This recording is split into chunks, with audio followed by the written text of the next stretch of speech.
to exempt the income of the Bujagali hydropower project from tax. The Income Tax Act is amended in Section 21(1) by A by substituting paragraph AB with the following. AB, the income of the Bujagali hydropower project up to June 2025.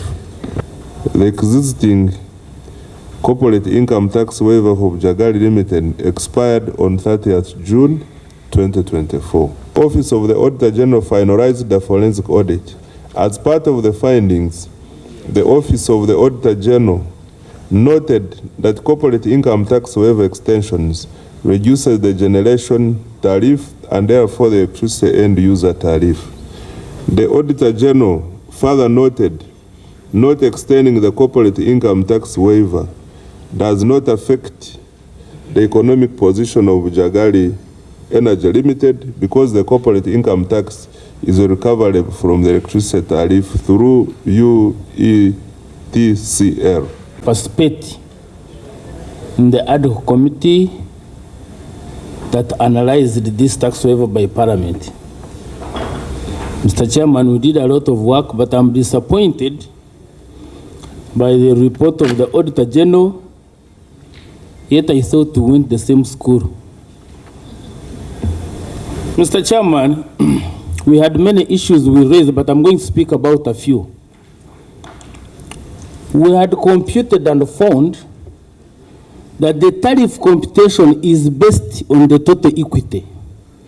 That is equity plus interest. And the equity then was $179 million. Though UETCL had computed based on 176, which was an error. Then you would add the 210 interest to come to 390.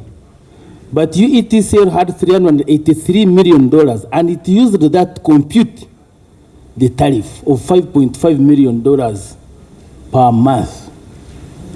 However, we found out first, the interest was subject tax by then, but the Bujagali never paid that tax, and neither URA corrected that tax. And the tax of 30% for $210 million was the tax of $63 million. And this was the tax supposed to be recovered for the period between 2007 and 2012 when the project started.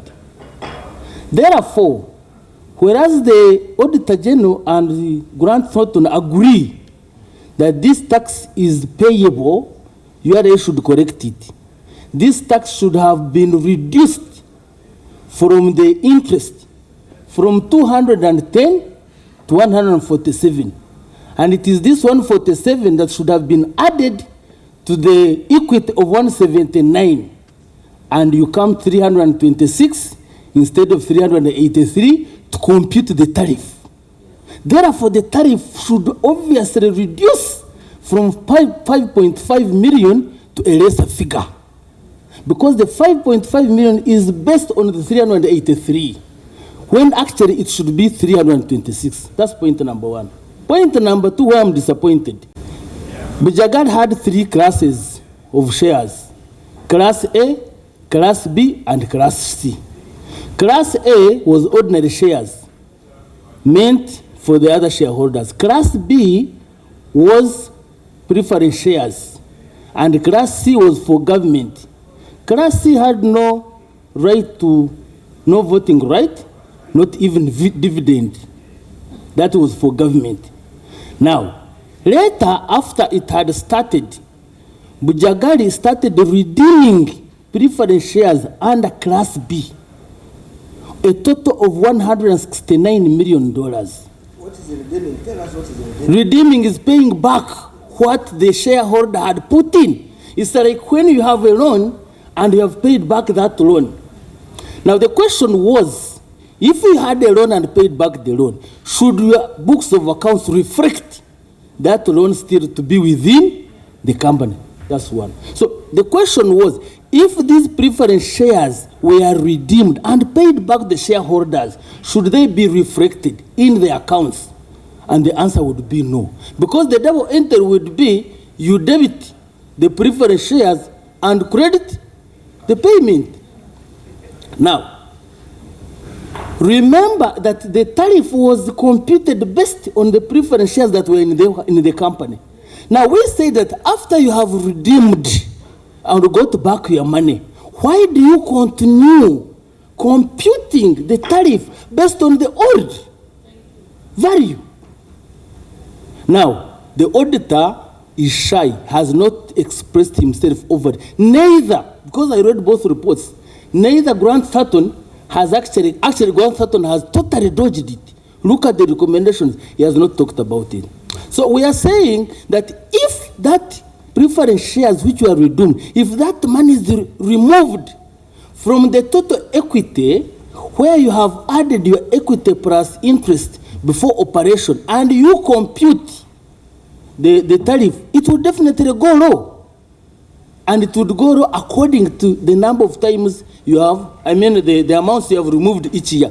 Because they started removing from 2013 up to 2015, a total of $116 million. So there is no way we should have continued paying that tariff, because the tariff is based on a wrong computation and values. I submit. Mr. Chairman, just some notes. Yes, thank you, Honorable Taiwo. Yes, Honorable Nandala. Mr. Chairman, I also happen to have been a member of the committee. One, we have rules which govern us as professional accountants, and I'm happy the Minister of Finance is the member. In our rules, one of them, you commit a crime. If you have seen information which even a kid would have seen, and you don't talk about it, you are disciplined. 2 entities here are supposed to be taken to the Institute for Disciplinary. One, Grant Thornton. 2, the Auditor General. Because the Auditor General is quite shy. And this is what I'll read on paragraph 8, on page 5 of his report. He is very shy. And this is very dangerous for an Auditor General to be shy with an officer of Parliament. It says preference shares. In my view is that the redemption of Class B preference shares, now is accepting they have been redeemed. They have been paid. That's what is confirming, which is my brother Taiwo has raised. Shared from 2013 to 2015, amounting to US dollars $169,886,000 by Bear. Shared was permissible. Now permissible, it has been now permitted to remove under the laws of Uganda, and would not require an adjustment of values. How do you negotiate and you don't have an adjustment? I fail to understand which school of accounts the Auditor General goes. Because the moment you remove money, it means you debit you debit the preference shares, you credit cash or bank. It means the money has left. So how does it remain? I wish the Auditor General was here to tell us how it would balance when it has been what? Removed. The values of capacity. Furthermore, neither the PPA nor the contains restriction on bearers' corporate powers to issue and or redeem preference shares. Now the recommendation. If you read the recommendation, the Electricity Regulatory Authority should assess the merits and the demerits. As we progress, honorable colleagues, issues to do with our officer, the Auditor General, I wanted us to let's put out what belongs to fine. them. That's why number one. So that let me conclude.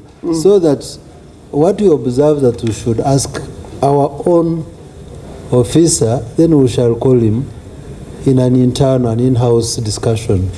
I just wanted to guide like that. Mr. Chairman, so put out questions that these people can No, I think that's okay. No, members have agreed. That's agreeable. I have agreed. Maybe the Auditor General never saw the other one. The other point, Mr. Chairman, corporation tax is a result of making profit. You make profit, then you charge corporation what? Tax. And the corporation tax after charging, the remaining is what is for the shareholders in the form of dividends. And the dividends is return on their investment. What it means is I invested my money, I will continue to invest if I will get dividends which are corresponding to the amount of what I've invested. Our agreement says the return on investment by the shareholders will be 19%. That means for them it became an expense from day one. It even violated the accounting principles. What it meant is that it will be an expense whereby it means it will be up there and you have got your return on investment. The moment you get a return on investment, you are done. How would the government, again, having given you a payment of investment, again you come and say you must make a corporation tax, a profit and charge corporation tax? It means Bujagali is cheating people of Uganda. What it would have done, it would have expenses, add on the return on investment, that total expense will be the one which will be the charge of the what? Of the tariff. But the moment you get a return on investment, then you make a profit, then you pay dividends. It means you are charging us twice. You are getting a return on dividends, which is a return on investment, which will be a dividend, and again you go and get dividend. It means there's double charging people of Uganda by Bujagali. Even a lay person would see it. I have been paid for my investment, I have got it 19%. Why would I again wait for more money to make a profit? Again, I go and get more. In short, the return on investment of 19 plus the other one which you don't want us. In short, they are overcharging us so that they can make a profit at the end, which they want us to be exempted. Then they also add on the 19%. That is not acceptable. And I think the president has not been told very well. I'm sure Kagwa and the minister have not explained. We want to meet the president and tell him that these people are cheating us in the name of saying they have invested here. They are cheating us, they are getting a return on investment, they are even getting zero tax, then they get more two returns, which is criminal in the whole world. Finally. Further information. Yeah, fine. Maybe the committee needs to know that for the years between 2013 and 2022, Bujagali had paid the dividend of 475,740,974. On a 19% return, they also got 419, and they even withdrew the investment, which now they have zero. In fact, we are demanding them from 2012, we are demanding them 63 million, even on our own money, which is supposed to be tax, they are getting a return and also using it to generate this. Finally, Mr. Chairman, we will million on tax, on interest. Now, when they saw it, they withdrew theirs and they left, instead of paying us the 60, they started using even our money, which should have been taxed. And to show you that this world is very bad, the final thing I want to put up, they made 3 classes: Class A, Class B, Class C. And the Class C is for government of Uganda. For them, they said you have 2 things: you don't earn, and you have no voting right. That's even criminal further. Who is this who can make an agreement that the people of Uganda cannot even get a return? If they are not getting a return, then their money should not be used for computing the tariff.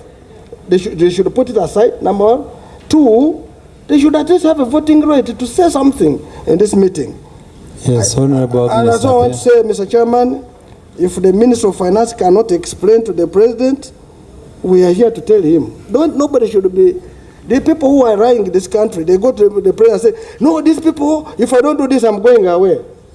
Trump has chased the people the government is running. Or even as if the President decides and says, Bujagali off, or be here running. Thank you. Honorable Agnes Appiah. Thank you very much, and thank you, the Minister and my colleagues. I want to emphasize that we must meet the Auditor General.